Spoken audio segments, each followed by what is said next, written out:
Bonjour, je fais une petite vidéo très rapide parce que l'heure est grave, il se passe des choses dans notre pays que je ne peux cautionner, qui bafouent complètement l'ADN de la France, que le pays des droits de l'homme, de la liberté, de l'égalité et de la fraternité.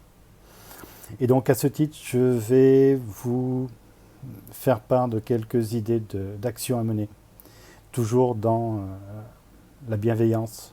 Le but, c'est pas de se monter les uns contre les autres, c'est ce que voudrait le gouvernement. Le but, c'est justement de s'opposer de manière très ferme à ce qui est en train de se passer au pass sanitaire. Le sujet n'est pas de discuter si on est pour ou contre le vaccin. Ce n'est pas un problème de ni pour ni contre. Il faudrait qu'on puisse en discuter, il faudrait qu'on puisse en débattre tous ensemble. Il faudrait qu'on puisse entendre des voix divergentes, des avis contraires. Ça s'appelle la démocratie. La démocratie est basée sur l'échange de personnes qui ne pensent pas la même chose. Et on en est très très loin. Voilà. Donc, la première chose à faire, à mon avis, c'est, bon, beaucoup de gens le disent, et c'est très important, c'est de manifester. Voilà. La masse, c'est important d'être nombreux dans les rues, et, voilà, et de montrer justement qu'on est déterminé, et tout ça de manière aussi pacifique que possible. Il ne faut surtout pas se laisser tenter par des actes de violence ou des choses comme ça, parce que, en fin de compte, le gouvernement n'attendrait que ça. Il faut qu'on leur montre qu'on est capable, justement, de manifester, de s'opposer avec bienveillance, avec humanité. Voilà. D'autre part, dans la Déclaration des droits de l'homme, la manifestation est un droit. On n'a pas à le déclarer. Donc moi, ce que j'invite tous les gens à faire, c'est n'hésitez pas, occupez la rue, occupez l'espace public. L'espace public appartient à tous.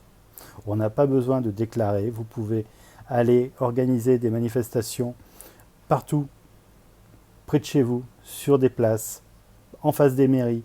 Allez-y, regroupez-vous et essayez d'avoir une régularité. C'est-à-dire que le but, c'est pas qu'il y ait des gens qui décident de faire des manifestations. Il faut que ce soit spontané et essayer d'avoir une périodicité, c'est-à-dire tous les samedis, tous les mercredis. Parlez-en autour de vous, rassemblez-vous. Vous pouvez aussi profiter justement de ce moment-là pour faire des moments aussi conviviaux. N'hésitez pas à aller manger dehors, partager, discuter. Parce que, en fin de compte, ce gouvernement base toute sa politique sur la peur. Le but, c'est de faire peur aux gens pour qu'en fin de compte, les gens s'isolent. Il faut combattre la peur par la bienveillance. Il ne faut surtout pas se laisser enfermer dans cette peur.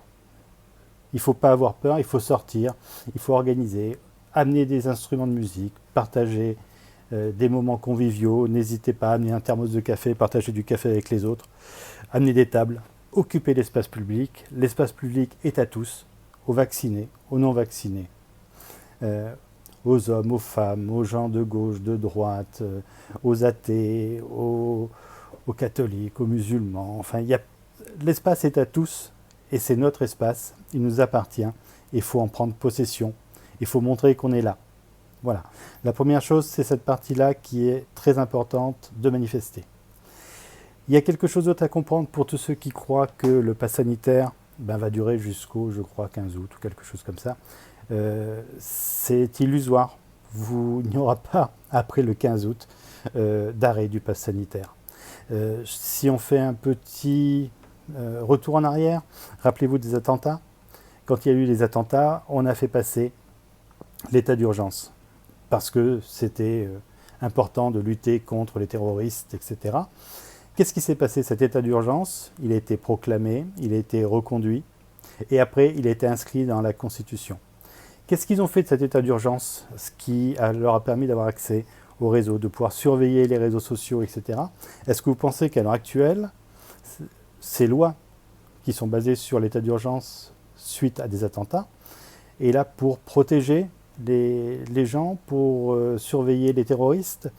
On s'aperçoit à l'heure actuelle que dès qu'on met des contenus qui sont pas en accord avec ce que pense l'État, ils sont censurés.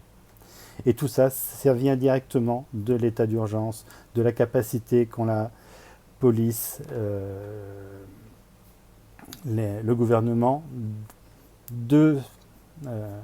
d'infiltrer ces réseaux, de les écouter, de les espionner, sans qu'il y ait en face une demande à faire au niveau de la justice. La justice a été complètement exclue de ce schéma-là et directement, ils ont tout pouvoir pour aller contrôler, vérifier, faire des perquisitions, sans rien avoir à demander à personne.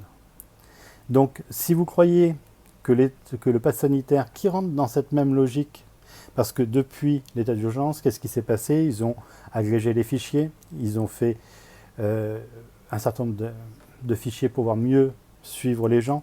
Ils ont inclus dans ces fichiers, notamment la religion, les partis, de quel parti politique on pouvait faire partie, etc.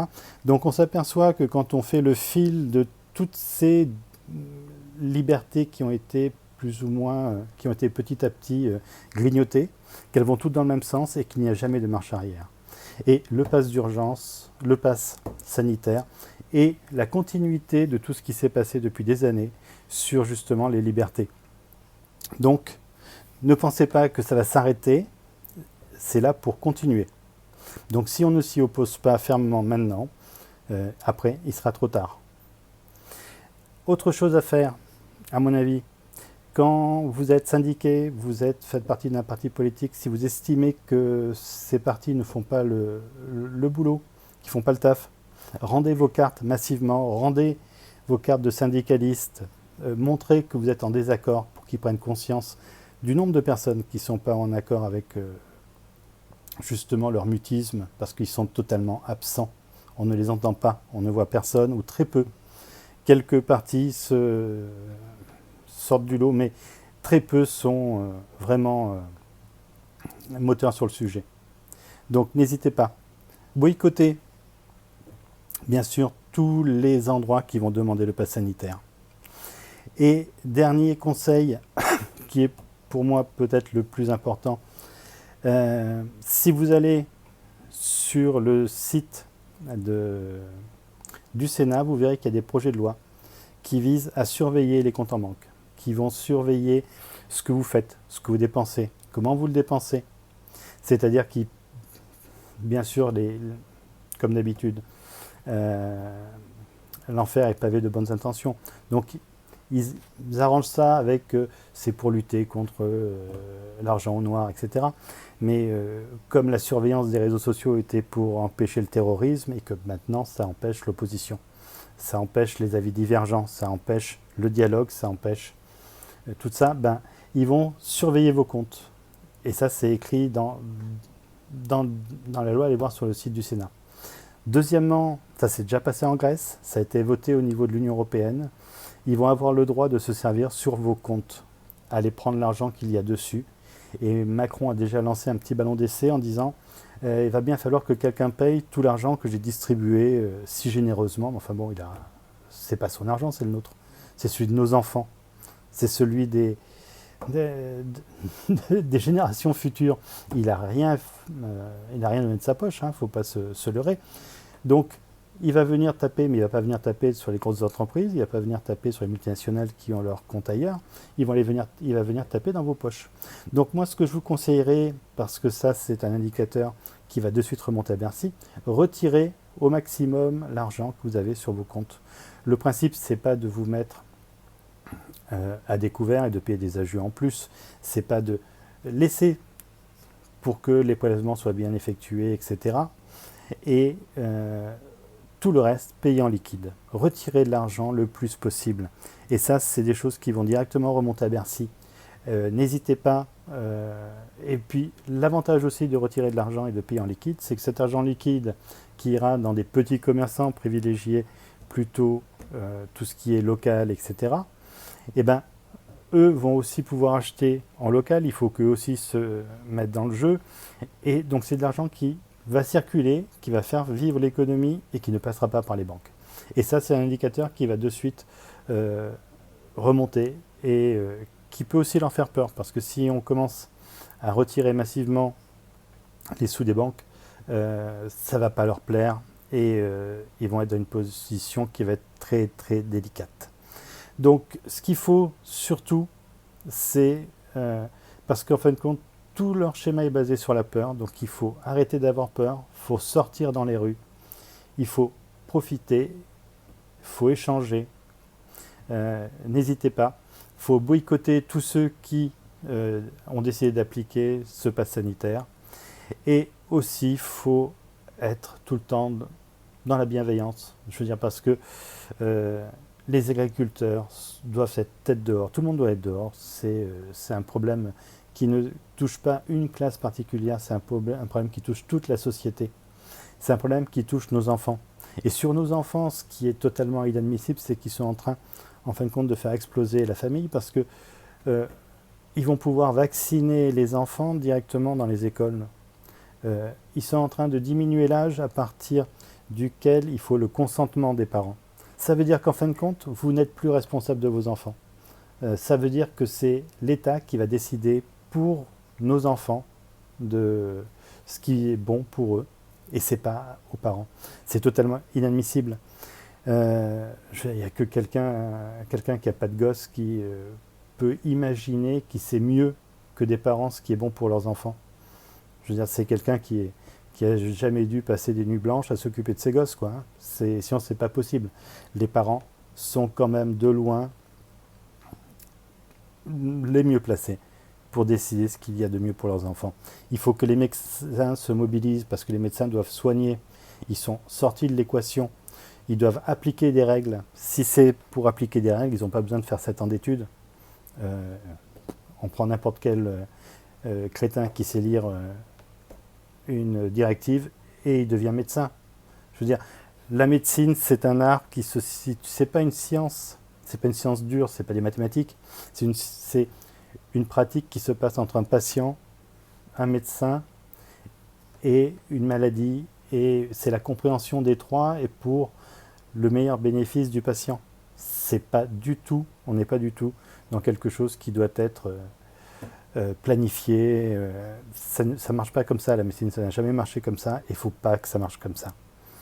Donc voilà, donc grosso modo, soyez dans la bienveillance, parce que les policiers, par exemple, ne sont pas mieux lotis que nous. Pour l'instant, ils ont des passes sanitaires, ils n'ont pas besoin de passes sanitaires, comme les députés d'ailleurs, mais bon, ça c'est sans commentaire, parce que faites ce que je dis, mais ne faites pas ce que je fais. Donc eux sont toujours... ils ont toujours des avantages qui sont quand même assez délirants. Mais les policiers ont aussi des enfants, ce sont des parents. Il ne faut pas monter des populations les unes contre les autres, ça n'a été que trop fait par le passé. On a monté les banlieues qui détruisaient tout. Après, on nous a parlé des musulmans, du risque musulman, de ceci. Après, on a monté les syndicalistes, on a monté les cheminots. Après, on a parlé... à chaque fois, on a essayé d'opposer les Français les uns contre les autres. Et là, on arrive au truc ultime où on oppose les gens qui sont vaccinés contre les non-vaccinés. Chacun est responsable de son corps, peut décider ce qu'il veut, et il faut qu'on puisse en dessiner. Le bénéfice-risque de cette maladie n'est pas le même si on a 14 ans, si on a 30 ans, si on a 70 ans, si on a des comorbidités.